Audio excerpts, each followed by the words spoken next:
with the CBC News at noon. Fresh efforts are on the cards to boost Barbados' exports in CARICOM. Industry Minister Donville Innes is set to lead a delegation on a 5-day CARICOM trade mission to St. Lucia, Grenada and Guyana. That initiative, organized by the Barbados Investment and Development Corporation, is intended to uncover more opportunities for Barbadian exporters.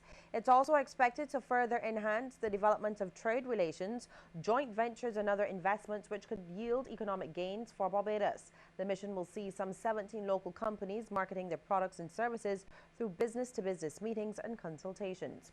Participating companies from the food, beverages, condiments, printing and professional services sectors will leave Barbados on Sunday bound for St. Lucia, along with government officials and a representative from the Barbados Manufacturers Association. The mission party moves on to Grenada on Tuesday, with the final stop in Guyana on Thursday, January 28th. Well, the Ministry of Education intends to stay tied into what's happening in the nation's schools. It's for this reason that Minister Ronald Jones will be meeting with principals of both primary and secondary schools. Several topics are up for discussion with the secondary school principals, including the CSEC examinations. As it relates to the primary schools, Mr. Jones sees engagement with these school leaders as important. If the secondary schools are fed from the primary schools, and they are fed from the primary schools, there have to be some strengthening at critical areas in the primary school as well, because they're not disconnected. So that will be engaging my attention with those primary principals as well. We also brought them in last year and we spoke to them and went through a whole lot of stuff. While speaking on the sidelines of the launch of Leaders Week at the Allen School, Mr. Jones provided an update on planned nursery schools for the island.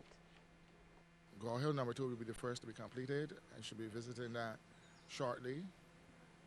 The one at Oldbury Genswick, that just commenced, and then the other 2 will follow in sequence after that. There are 2 others to be constructed, and I'm examining.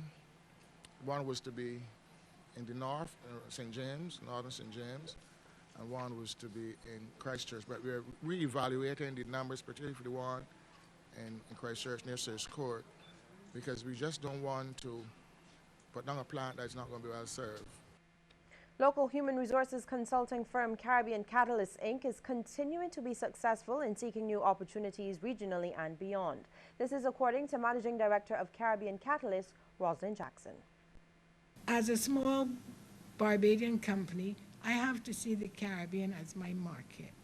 So we are on LEAP more than I expected to be at my age, but you go wherever the work is. So we have clients in Dominica, in Grenada, in St. Lucia, in Jamaica, and we are working in those countries. And it might surprise you to know that Caribbean Catalyst sitting here in Barbados is now recruiting a VP of HR for a huge regional company for a business they just acquired in the northeastern U.S. So, and that has come because over the years, our reputation for delivering to them has been excellent. Ms. Jackson says they use a mixture of technology, expertise and experience to stay on top of the demands of regional and extra-regional clients. Skype is one of the best tools we've had, No, because what our job really is to do first of all, get in the right kinds of CVs, and we're very good at networking and sussing out like websites where it would make sense to put a job, because you don't necessarily need 1 million people to know about the job, but you may need 100 to know. So how do we target them? Are we in the right industry, and are we at the right level? So we target them and we use our networks. With guns now coming into the country at an alarming rate, the Acting Police Commissioner Tyrone Griffith is calling for an urgent systematic review of security systems at all ports of entry. He made the appeal during an inaugural symposium on crime hosted at the Regional Police Training Center in collaboration with Crime Stoppers Barbados and the Barbados Hotel and Tourism Association. The acting commissioner has revealed that between 2014 and last year, lawmen seized about 100 firearms, and that's why he says the force is willing to work with other law enforcement agencies at the ports to close the loopholes being exploited by criminals. We have been doing our utmost to rein in these illegal firearms. In fact, in 2015, we seized some 65 firearms as opposed to 35 in 2014. But as we seize these firearms, we observe that they are pouring in to the country at an extremely high rate. And we'll have more from the acting police commissioner in the CBC Evening News at 7. Well, 3 Jamaican men have been sent to Her Majesty's Prison at Dodds on a number of drugs charges. The trio appeared in the District A Magistrates Court yesterday after being held within the last 10 days trying to smuggle drugs into Barbados through the Grantley Adams International Airport.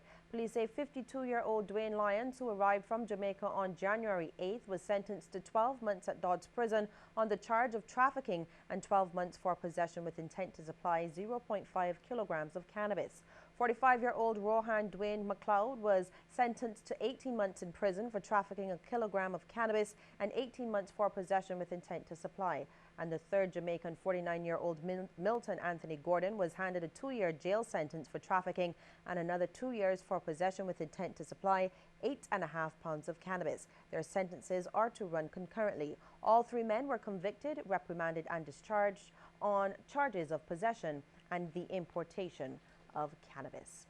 And we'll have regional and international stories right after the break.